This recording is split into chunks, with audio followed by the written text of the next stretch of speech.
I want to greet you all this morning. As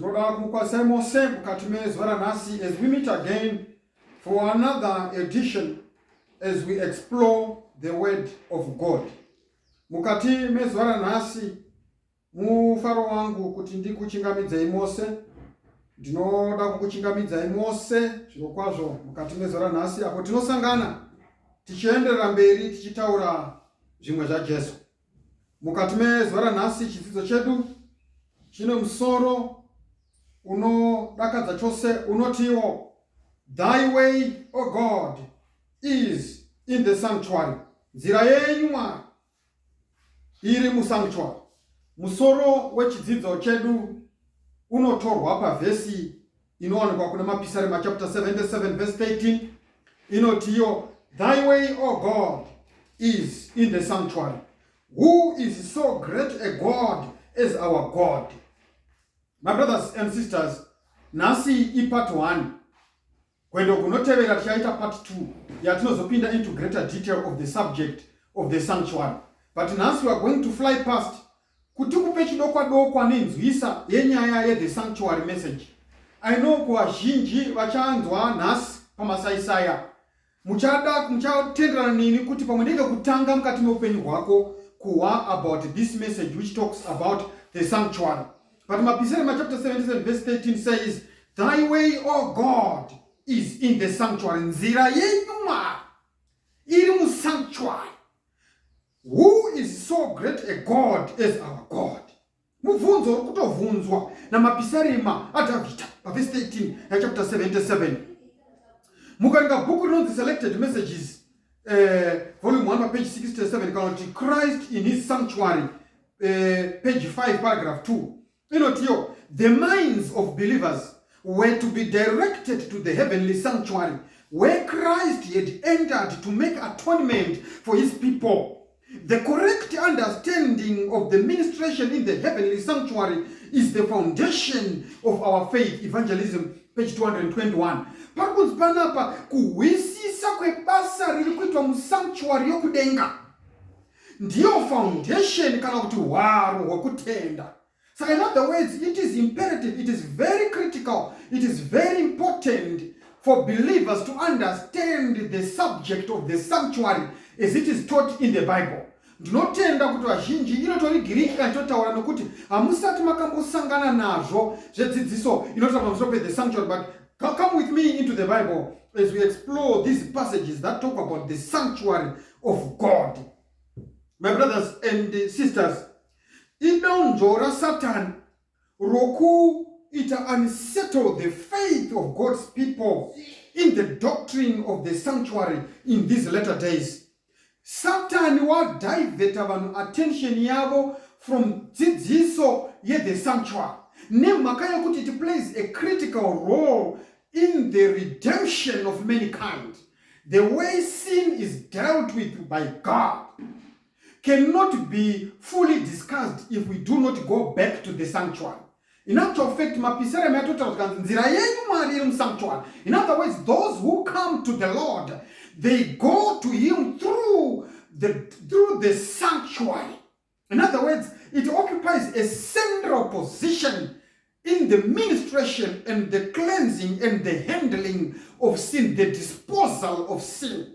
Saka mchona kuti nyaya yesanctuary inodotanga tiriko chaiko kuna Genesis, Mwari achitaura nyaya yokuti chii chaizofangwa kuzodhiliwa nacho sei after Adam na Eve vaita sei vatadza.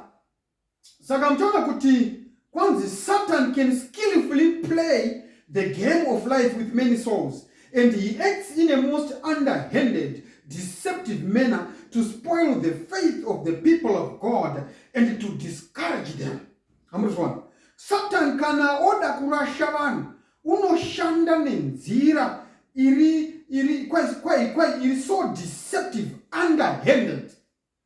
Saka mtaona kuti kwanzi mukaverenga bhuku rinonzi Christ in his sanctuary page 25 paragraph inoti, it is when Satan appears as an angel of light that he takes souls in his snare, deceiving them.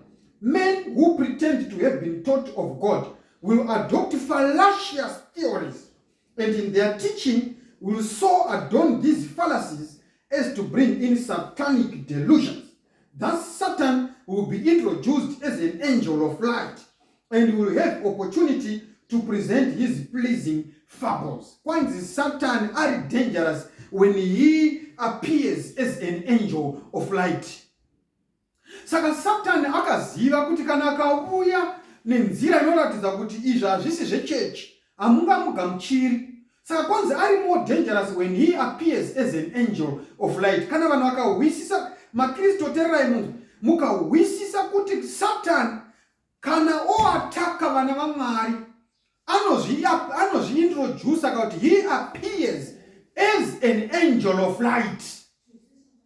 Ndopaperera vana vaMwari kurashika mukati mezuva ranhasi. Nemhaka yokuti Satan unozviita ngirozi yechiedza, agoribata Bhaibheri, agogara mutemberi, agozviita Mwari ari mukati metemberi. Saka ndosaka makereka azara pasi penyika. Vamwe ndivo vanodigwa Bheigoni, zvichinzi ndokuti mweyeshineipe, vamwe vanodigwa Dhiragoni, kuti mweyeshine, vamwe ndivo varogwa nemboma, vamwe vazogwa Suruti. Ndi Satan agere mutemberi achibata, using unorthodox means to deceive and divert the attention of God's people.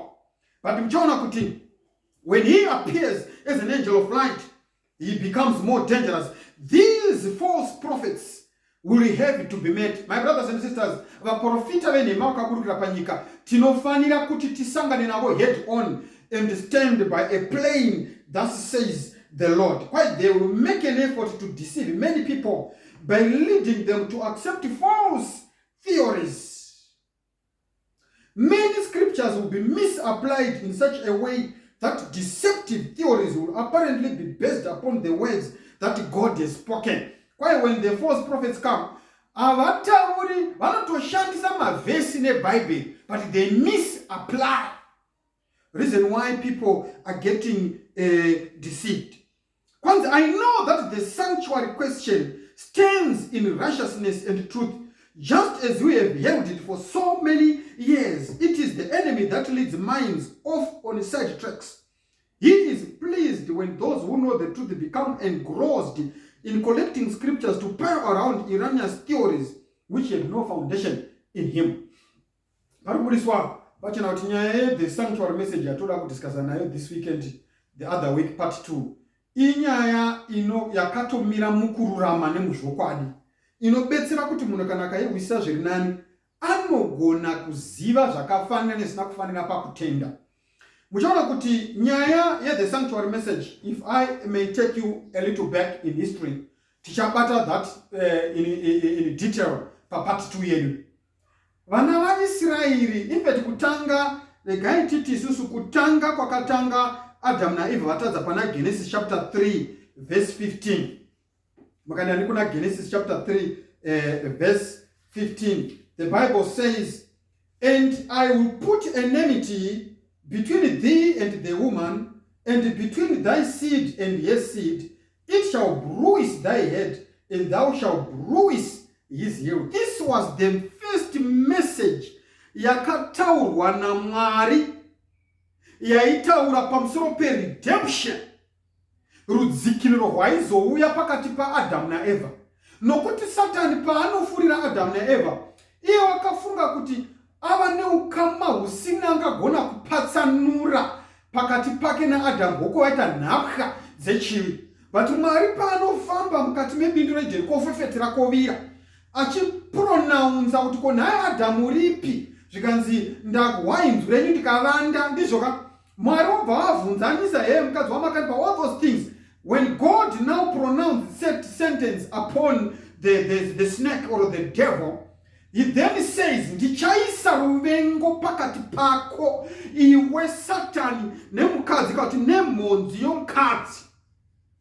This was the first message of hope of redemption yakataurwa kuna Adam naEvha naMwari, kuti paifanira kuva neukama hwechivi nokusingaperi. Mwari unopronounza kuti ndichaisa ruvengo. Ruvengo hwakauya sei? Ruvengo huri kuuya nokuda kwerudzikiro rwatinoona in the great sacrifice of Jesus Christ. We can no longer continue to be slaves of the devil, because the seed of the woman because Jesus Christ was born by a woman and came where we were to redeem us from the scourge of sin. And now there cannot be love forever between men and the devil, between men and sin, because of the great sacrifice of Jesus Christ.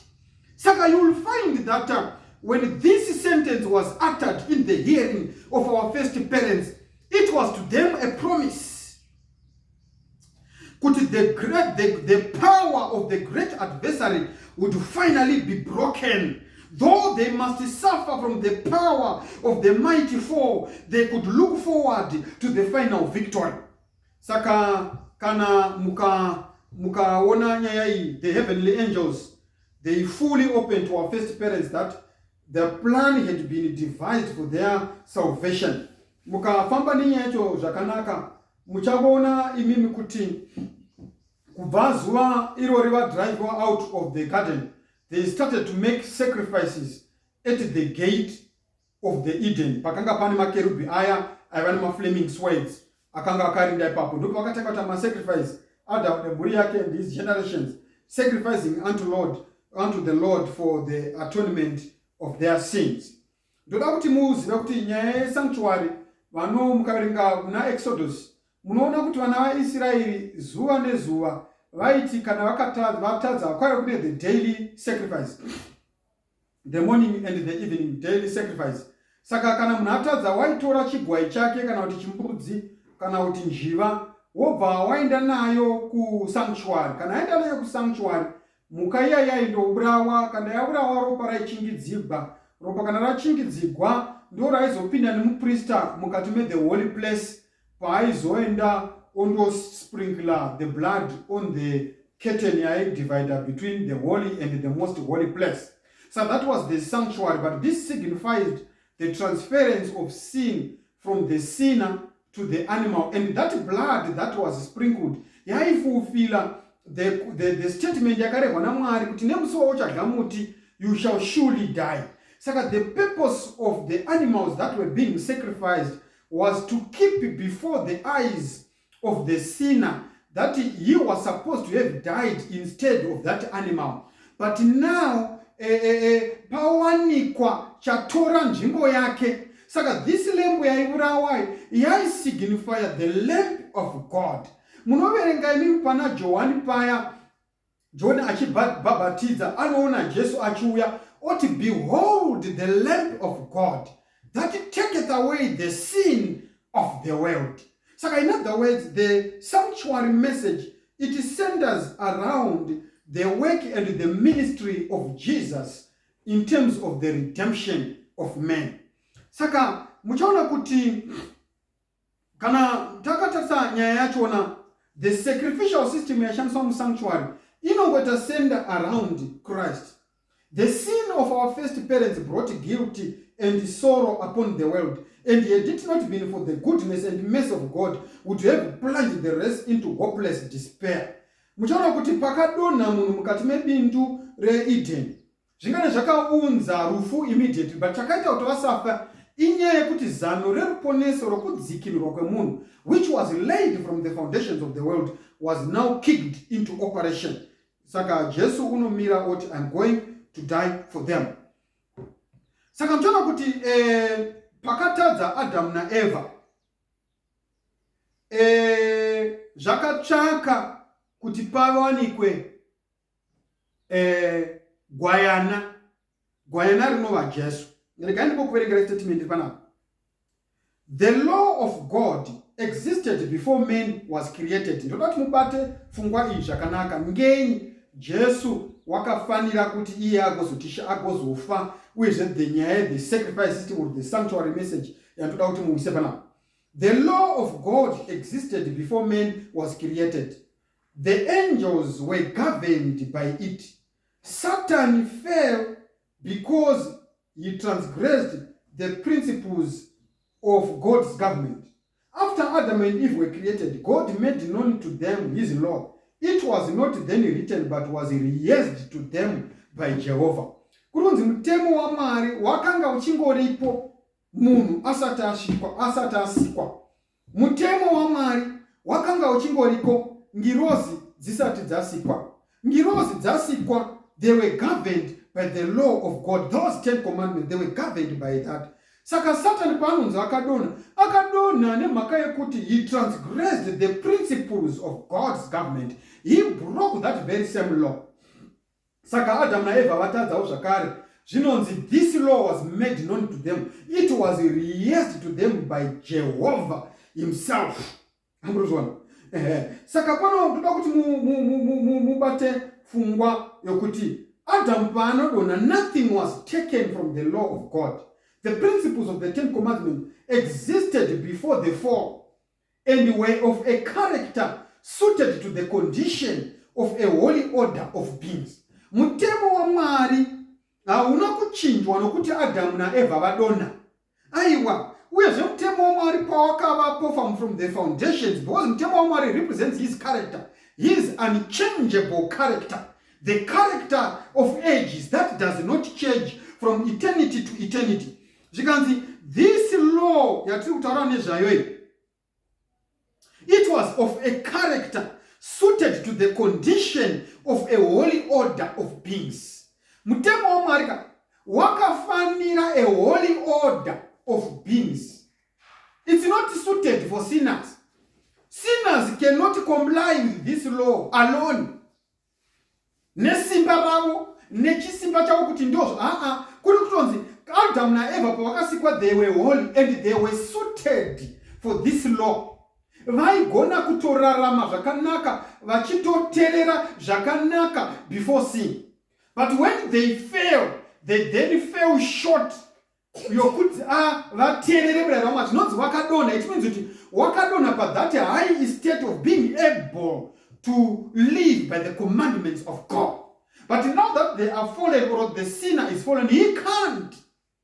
So zvaichaka manje a system that could reconcile men back to a position where he can live with the law of God, achikwanisa kuiterera nokurarama perfectly, nemhaka yokuti sezvo angadona kwakotsvaka umwe angamudzikinura kumusimudza, to restate him to a position of obedience. Saka when Adam and Eve sinned, obedience became foreign to them. It was foreign. Saka mtaona panapa kuti the principles were more explicitly stated to men after the fall and wedded to meet the case of fallen intelligences. This was necessary in consequence of the minds of men being blinded by transgression. Kuzonyogwa kwakaita mutemo waMwari pamahwendefa nekutsanangwa kwayakazoitwa kwavari zvanga zvava zvokuti vanhu vachikwanisa kuti vazviappreciate nekuzvicomprehenda in their fallen state. Saka pari kunzi Mwari akabva aestablisha a system yaifanira kuita keep before fallen men, that which the serpent made Eve disbelief, that the penalty of disobedience is death. The transgression of God's law made it necessary for Christ to die as sacrifice and thus make a way possible for men to escape the penalty and yet honor God's law, and yet the honor of God's law be preserved.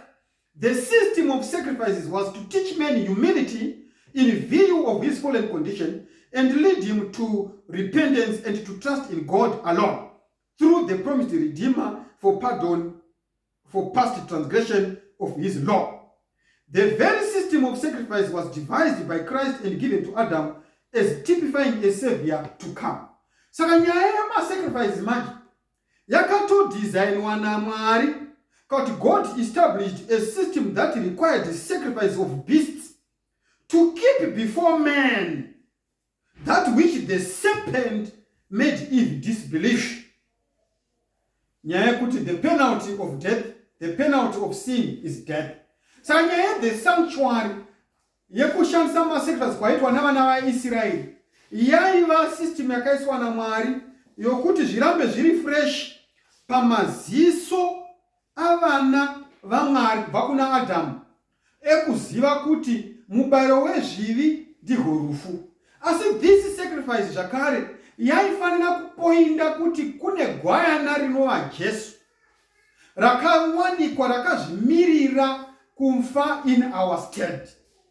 That was the purpose of the sanctuary system or the sacrifices that were being done. Mhuka dzaiurawa, makwai aiurawa, zvaifanira kuti zvirambe zvichikipa fresh before the minds of the God's people. That chiri kuita kuti vanhu vasafe vatadze inyaya yokuti kwakawanikwa gwayana anova Jesu Kristu waizouya kuhofira vanhu zvivi zvavo. Saka Adam did not die, Eve did not die when they ate of the fruit, because a lamb was found. Saka ndosaka vakabva vapiwa tsika yokuita sacrifice these animals. Saka imi mukaenda kuna Genesis patinoona vachipfekedzwa zvimatehwe kureva kuti the first death had occurred. My brothers and sisters, kwanzi Adam paaita offer yemasacrifices, it was a painful ceremony. Nemhaka yekuti ruoko rwake ndo rwaisumuka kutora upenyu hwechipuka, upenyu hwaigona ngopiwa koga naMwari. Saka zviri kunzi that was the first time he ever witnessed death, and he understood the gravity of the sin that he committed. Hamuzvona? Saka Adam zvakare, he was commanded to teach his descendants the fear of the Lord, and by his example and humble obedience, teach them to highly regard the offerings which typified a savior to come. Saka the sanctuary message was typifying a savior to come. Zvainongedza Kristo waizovuya. You get the point? Saka panapa muchaona kuti gebde repa Edena ndo pavainda vachiona the glory of God being revealed as they came there as first worshippers vachioffer the sacrifice for their sins. Saka mtaona kuti the sacrificial system was then perverted by Adam's descendants.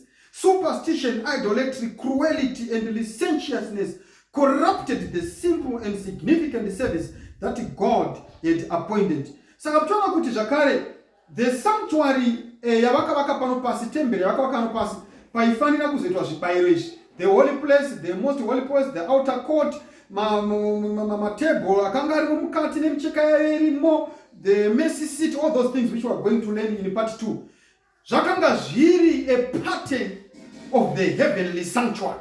In other words, the Bible opens a window and it tells us that in heaven there is a sanctuary. Kuchiri kukontinya the very systems that we saw on earth, because sanctuary county temberi yakavakwa pano pasi wakanga uri mucherechedzo wezvakanga zvaonekwa kudenga.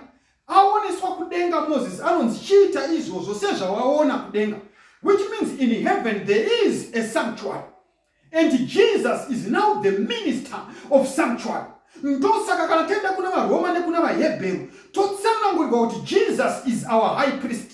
Nemhaka yokuti pasanctuary ino pasi pakanga pane maprista aipindamo daily, but there was the high priest who would go in there once per year, on the day of atonement, which was the day yekuklinza zvivi zvose zvakanga zvaunzwa zvarevererwa naIsraeri, zvaunzwa mukati mesanctuary, zvaizobvisa the record of those sins. Ropa raimwizwa pamucheka waipatsanura the holy and the most holy place, raizokokonogwa cleansewa. No record was left in the sanctuary.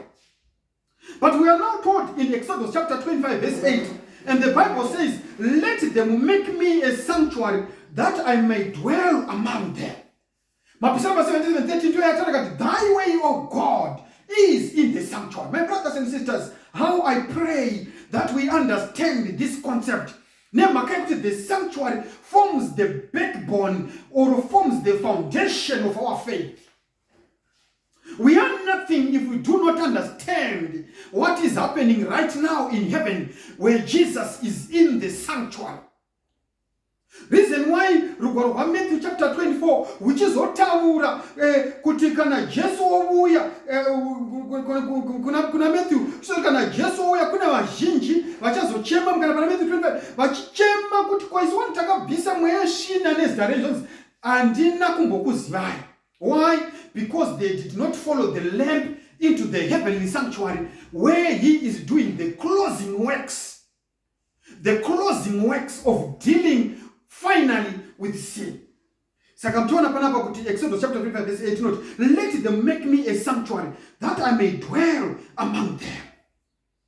Mukanda nini kuna Hebrew chapter 9, Hebrews chapter 9. We are in the New Testament because when it was to sanctuary nezvipiriso zvakapera ku Old Testament. Because fine, let me tell you, when you go in Hebrews chapter 9 verse 23 and 24, the Bible says, let me read for you, it was therefore necessary that the patterns of things in the heavens should be purified with these, but the heavenly things themselves with better sacrifices than these. For Christ is not entered into the holy places made with the hands, which are the figures of the true, but into the heaven itself, now to appear in the presence of God for us. Kwanza mapristi ainopasi vaipinda musanctuary yakagadzirwa namavoko nokuti Moses wakapiwa pattern naMwari yesanctuary aifanira kugadzira zvataverenga pana Exodus chapter 25. But zviri kunzi Kristu achienda kudenga wakandopinda musanctuary mumaholy places asina kugadzirwa namaoko yavanhu vaMozisi, asina kuvakwa naSolomoni patemberi. Aiwa, wakapinda musanctuary, mu heavenly sanctuary yakagadzirwa naye Mwari pachake. Saka Kristo, as we speak right now, he is in the most holy place, in the holy of holies, in the heavenly sanctuary, where the closing work for the finalization yechivi no parazo kwacho chisazomuka futi for a second time is being done. Oh, my brothers and sisters, the work of Jesus did not end on the cross. It is continuing even today. And we need to follow the lamp in the sanctuary. Pano pasi zvainzikana dhera tournament rasvika. Kwanzi muprista mukuru waipindamo akasungirirwa mabhera. Saka namabhera airira arimo mukati mesanctuary. Kwai vanhu vaiziva kuti muprista achiri mupenyu uyezve basa riri kufamba zvakanaka. Uyezve kana mabhera achiri kurira, wakanga kune mukana wekuti kana une zvawafunga zvaunofunga kuti hazvina kupinda mukati mesanctuary, waireurura so that paanobuda ubude wava right with God.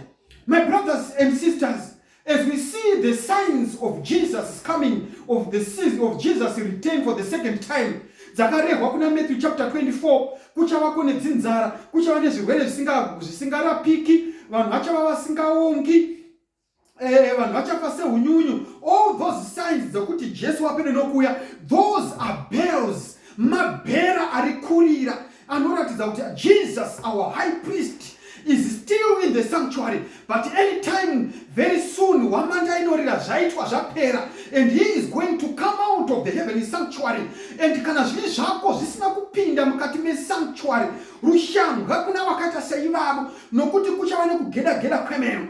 All those vane zvinhu zvaisapinda musanctuary, they would die. My brothers and sisters, this morning I want you to understand this basic summary that I'm going to give you, so that we can then move together into part 2 next week.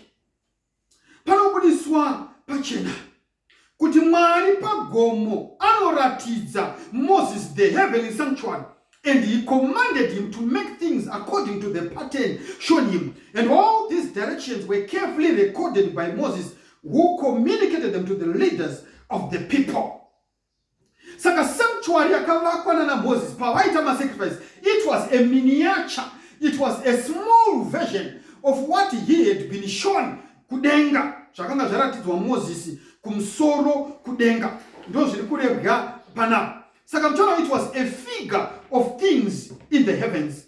Kana mukaverenga rugwaro rwavaHebheru chapter 9 verse 9, the Bible says, which was a figure for the time then present, in which were offered both gifts and sacrifices that could not make him that did the service perfect as pertaining to the conscience. Kuri kunzi tembere kauti sanctuary yakavakwa pano pasina na Moses pavaita these animal sacrifices, it was a figure. Waiva mucherechedzo. It was a figure, which means there was a reality which was in heaven. My brothers and sisters, muchaona kuti mimi kana mukanda kuna zvakazarugwa, Revelation inobva yatiudza Jesu akwira kudenga anodoonekwa ari muheavenly sanctuary. Regai tiverenge kubva kuna zvakazarurwa chapter 4 verse 5. The Bible says here, zvakazarurwa chapter 4 verse 5, and out of the throne proceeded lightnings and thunderings and voices, and there were 7 lamps of fire burning before the throne, which are the 7 spirits of God. In the sanctuary yakavakwa naMoses pakanga pane candlestand yaiva nemwenje munomwe yaipfuta. Saka pana patooneswa zvakare kwa kudenga, Jesu achionekwa in the throne yakanga iri kumusoro kudenga pa verse 5. Zvikanzi kwai ndakaoneswa pachibuda mheni nekutinhira nemanzwi, and there were 7 lamps of fire burning before the throne, which are the 7 spirits of God. Mukanda pana zvakazarurwa chapter 8 verse 3 inotaura futi zvakare yobva yati iyo, and another angel came and stood at the altar, having a golden censer, and there was given unto him much incense, as he should offer it with the prayers of all saints upon the golden altar which was before the throne. Mukanda pa sanctuary no pasi pakanga pane altar of incense. Paipiswa zvainhuhwirira rusenze rwainhuhwira ichirepresenta minyengetero yavana vaMwari. Saka kudenga kuri kuonekwa zvakazarurwa kuna zvakazarurwa chapter 8 pachionekwa the golden censer. Zvikanzi akabva apiwa zvinzi aite offer with much incense, so that he should offer it with the prayers of all saints before the golden altar. Which means this ministry is continuing in heaven as we send our prayers. Paul says the angels of God, or the Spirit of God, groaneth. Mweya unogomera uchipakeja minamato yedu kuti isvike pachigaro chaMwari serusenze hunonhuhwirira.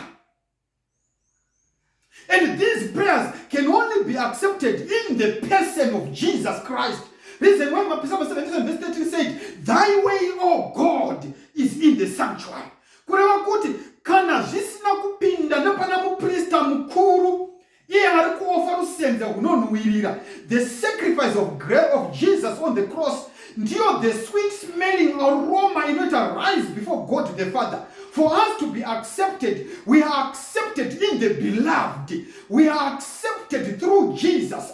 When we pray, reason why we say through, in the name of Jesus. When we package our prayer in the name of Jesus, it goes before the throne of God as a sweet smelling aroma. Ndo zviri kurehwa pana zvakazarurwa chapter 8 verse 3. Mukaenda neni pana zvakazarurwa chapter 11 verse 19 inotiudza nezvetemberi yakavhugwa kumusoro kudenga. Rugwaro rwa zvakazarurwa chapter 11 verse 19, and the temple of God was opened in heaven, and there was seen in his temple the ark of his testament, and there were lightnings and voices and thunderings and an earthquake and great hail. Tembere yavhugwa, sanctuary kudenga yavhugwa, pakaonekwa the ark of his testament. Mukapinda mukati mesanctuary inopasi mukapinda most holy place, pakanga pane ark yakanga iripo paive neAaron's rod, pakanga pane this ark, the 2 tablets of stone dzemutemo dzaita the 10 commandments, pane pamusoro pacho pane mercy seat. We will discuss that in part 2. But what I want you to see is that kudenga kwavhugwa temberi kunoonekwa that ark where the 10 commandments of God are. But this is the time when you hear somebody saying the law of God was nailed to the cross. We will hear someone saying we are not under the law but under grace. But when we look in the heavens, we see the law of God in his temple. My brothers and sisters, when you read Kubakuna Acts chapter 7 verse 44, Rugwaro wa mabasa apostle chapter 7 verse is 44, let me read in your hearing. You will discover that the sanctuary message, it is a message that if you fully comprehend, you will not be deceived by the false prophets that come on the earth. Verse 44 says, our fathers had the tabernacle of witness in the wilderness, as he had appointed, speaking unto Moses, that he should make it according to the fashion that he had seen. But Hebrews chapter 9 manje. Hebrews chapter 9 inobva yadarira zviri kurehwa naX7 verse 44. Hebrews chapter 9, the verse is 21 and 23. Moreover, he sprinkled with the blood both the tabernacle and all the vessels of the ministry. It was therefore necessary that the patterns of things in the heavens should be purified with these. But from Daniel chapter 7 verse 10, we are also told that in heaven there is a temple and a throne of God, sanctuary where God is and is doing the ministration yokupedzwa nokusukwa kwechivi. My brothers and sisters, this is the first part. We will go next week tobata pa part 2. Tichinyazo kushika pakadzama dzama penye yatula kubata. But mukaenda mimi pa verse 24 wa Hebrews chapter 9. Christ is not entered into the holy places made with the hands, which are the figures of the two, but into heaven itself, now to appear in the presence of God for us. So the purpose of Jesus being in the holy place, appearing before God, because he is appearing before God for us. It is for our sake. It is for our sake that he appears before God. As Christ is at his ascension, Kristu paano kwira kudenga achionekwa achikwira pagomo na dzidzi paakatogwa pavari akaenda kumusoro kudenga. Christ at his ascension appeared in the presence of God to plead his blood in behalf of penitent believers. So the priest in the daily ministration sprinkled the blood of the sacrifice in the holy place in the sinner's behalf. Saka Kristu paanenda kudenga sezvaitwa pasangelo nopasi. Anokwira ari muprista wedu. Saka paano appear before the Father, that very act is the same act yaitwa nemuprista paisprinkila kati paimwiza ropa. Paimwiza ropa in the holy place on behalf of the sinner. Ama zinodikanwa. The blood of Christ, while it was to release the repentant sinner from the condemnation of the law, was not to cancel the sin. It would stand on record in the sanctuary until the final atonement. So in the type, the blood of the sin offering removed the sin from the penitent, but it rested in the sanctuary until the day of atonement. Tirikutini mazuva sanctuary iri pano pasi. Munhu aiti kana ropa rechigwayana ratogwa nemuprista akaноrimwiza before the holy place, zvainzi the record of sin remained in the holy place. Nokuti ropa raimwizwa pamucheka raisarapo rakanamira ipapo. So zvainzi this record remained there. Chivi chabviswa kune mutadzi atendeuka, chatransferwa into the sanctuary, into the holy place. But zvaizomira the day of atonement. On the day of atonement, when the high priest would enter into the most holy place, ndipo the record of sin was going to be blotted out, was going to be removed. The remembrance, the history, the traces were going to be removed. Kana yaremoviwa yaizoiswa pambudzi yekurasira azazi yaitakugwa nehwitaku yavarume yonoraswa kunze.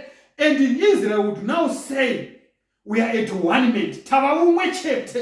Reason why God says, let them make me a sanctuary, that I may dwell among them. And I am Emmanuel, God with us. Then God was at us. God was with us after the day of atonement, when all the record of sin has been blotted out and Israel was now free forevermore. Saka muchaona kuti we are in the day of atonement. Christ is in the most holy place.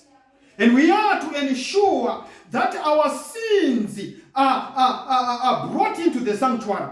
That when Christ comes out of the most holy place, we know that the sins are going to be blotted out and we are forevermore free. But those vasinga gamuchiri Kristu amuponesi, vasina zvinhu zvavo zvavatungamirira mukunotongwa, zvatungamidzwa kupinda mukati mesanctuary, when the sins of the penitent, when the sins of the repentant, when the sins of the righteous are blotted out, they are going to be also blotted out, which means they are going to die. Saka nyaya yekuklinza the record of sin zvaitika on the day of atonement. On the day of atonement, we are told that the record of sin was going to be cleansed. Not kuna zvakazarugwa chapter 20. When zvakazarugwa chapter 20, the verse is 12. Revelation chapter 20, verse 12. I read in your hearing. Revelation chapter 20, verse is 12. The Bible says, and I saw the dead, small and great, standing before God, and the books were opened, and another book was opened, which is the book of life, and the dead were judged out of those things which were written in the books according to their works. There are books where the records of where my records are not recorded. Even the book of sin, where sin is recorded, is the records of all the sins. But those now vakavanzarikwa mukati meropa ragwe raJesu vanotevera gwayana musanctuary yokudenga, the record of sin will be cleansed, will be blotted out by the blood of Jesus. Thus the sanctuary will be freed or cleansed from the record of sin. The day of atonement ndorakakosha, and we are in the day of atonement. Nemakati soon and very soon Jesus is going to break the eastern sky to come and take those who did according to his commandment. And sanctuary, when the high priest comes out of the sanctuary, the record of those sins will be blotted out. So in the final atonement, the sins of the truly penitent are to be blotted from the records of heaven, no more to be remembered or come into mind. So in the time they were borne away into the wilderness, forever separated from the congregation. Saka mtaona kuti zvivi zvose zvinofana kuti zvikozeswa pamusoro paiye Satan. Ndiye representwa nembudzi nokuti ndiye ane zvivi that caused the death of the Son of God. Saka justice demands that Satan shall suffer the final punishment. Saka mtaona kuti punishment yokupedzisira hama inodikana haina kugadzirirwa isu, yakagadzirirwa Satan nengirozi dzake. But you want to tatsuro nebwenzi rayo uchivanda wakatakura nguvo dzaSauro. How I pray that today, my brothers and sisters, we may see that there is no reason why we should die.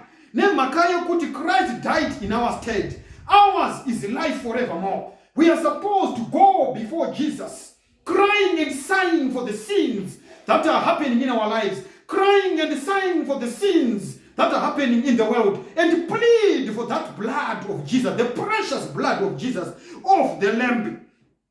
Tiwane kudzikinurwa. Saka iko zvino, our eyes should be fixed on the sanctuary. At no time are we to lose sight of the important work being done in our behalf in the sanctuary in heaven. We are admonished not to lose sight. Ngatitarisei, our eyes should be fixed on the work that Christ is doing in the heavenly sanctuary. God's people are now to have their eyes fixed on the heavenly sanctuary, where the final ministration of our great high priest in the work of judgment is going forward, where he is interceding for his people. As we speak right now, my brothers, the false prophets once saved, always saved. But the Bible teaches us that Christ is interceding for his people. Daily we are supposed to go before the Lord, as in the daily sacrifice, pleading with padapata famba tikaenda mabasa, padapata taura, padapata japane zvatanda zvatama takutadzira, and transfer the sins onto the Lamb of God, who is interceding for his people before the throne of God. My brothers and sisters, we have such a high priest. Tine muprista mukuru. Mukanda kuna zvakazarugwa chapter 12, kuna Vahebheru chapter 12. Let me read for you Vahebheru chapter 12 and the verse is 24. Bible rinotiro verse 24. And to Jesus, the mediator of the new covenant, and to the blood of sprinkling that speaketh better things than that of Abel. Ropa ra Jesu rinotaura zvinhu zviri nani kudarika raAbheri. Ndiye anomwiza ropa rake sezvaitwa pasanctuary inopasi. Iro ropa repamuchinjikwa, ropa raJesu, raMwari pamwanakomana pachake, ndo riri kurehwa panapa. Saka mukaenda imimi kuna Vahebrew chapter 9 verse 8 to 12, inobva yakutaura zviri kwai the Holy Ghost. This signifying that the way into the holiest of all was not yet made manifest, while as the first tabernacle was yet standing, which was a figure. Don't remember, but But verse 11 and 12, but Christ being come a high priest of good things to come, by a greater and more perfect tabernacle, not made with the hands, that is saying, not of this building, neither by the blood of goats and cows, but by his own blood he entered in once into the holy place, having obtained eternal redemption for us. Kwanzi Kristo wakatuwanira uponeso kwete neropa rembuzi katule makwai. Saizo as we speak, as it's no longer necessary that tiuraye mombe ne makwai tituda kukumbira rekwezi. Kuri kunzi Kristo wakapinda neropa rake chairo kwete rembuzi ne maburu ne makwai, but by his own blood having obtained redemption for us, he entered once into the holy place. Wakapinda kamwe. Saka mchana kuti rugwaro rwa Hebrew chapter 7 verse 25. Rugwaro rwa Hebrew chapter 7 verse 25 inotio. Wherefore nemake kuti wakapinda neropa rake chairo once to obtain redemption for us. Wherefore he is able also to save them to the uttermost that come to God, that come unto him, that come unto God by him, seeing he ever liveth to make intercession for them.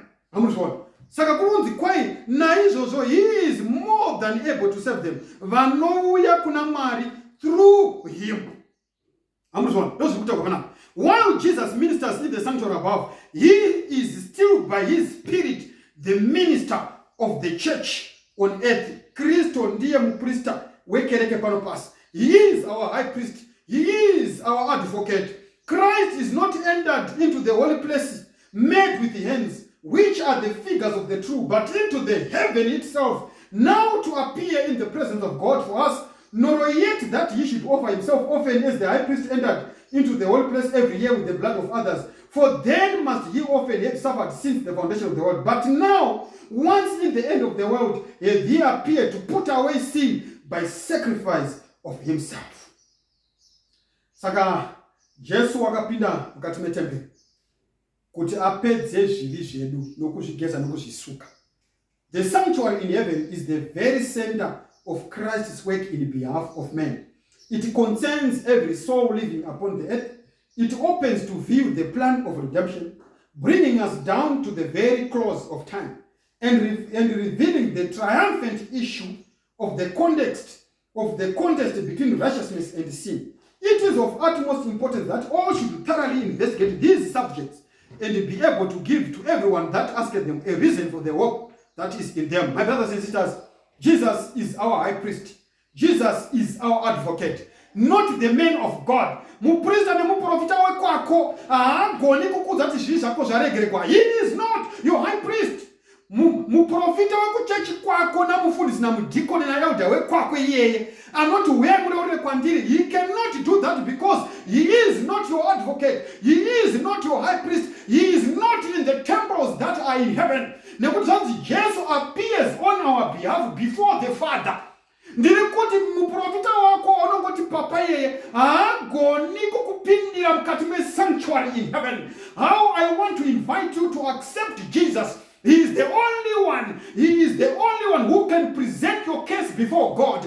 He is the only one who can be your advocate on the day of judgment. You can have the better advocate on this world, but not when it comes to the heavenly issues. My brothers and sisters, today, is it your desire that Jesus becomes your advocate? Do you want to appoint Jesus as your advocate, as he appears before the judgment bar of God, to appear on your behalf? If it is your desire, my brothers and sisters, I don't know how you have lived your life, but today I want to invite you to accept my Master and Lord Jesus Christ as your high priest, as your advocate, to appear before the Father and argue your case. You know you have sinned. You know you have departed from the glory of God. But today you are saying, because Christ is appearing before the Father, I want to appear before God through Jesus, whom I know that he is a mediator of a better covenant.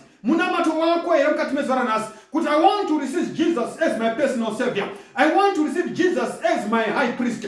I want to receive Jesus as my advocate. If it is your desire, we are now praying. Wherever you are, lift up your heart, lift up your hand as we are going to pray and ask Jesus to be our faithful advocate and advance our cases. We are now praying. Baba wedu muri kumusoro kudenga.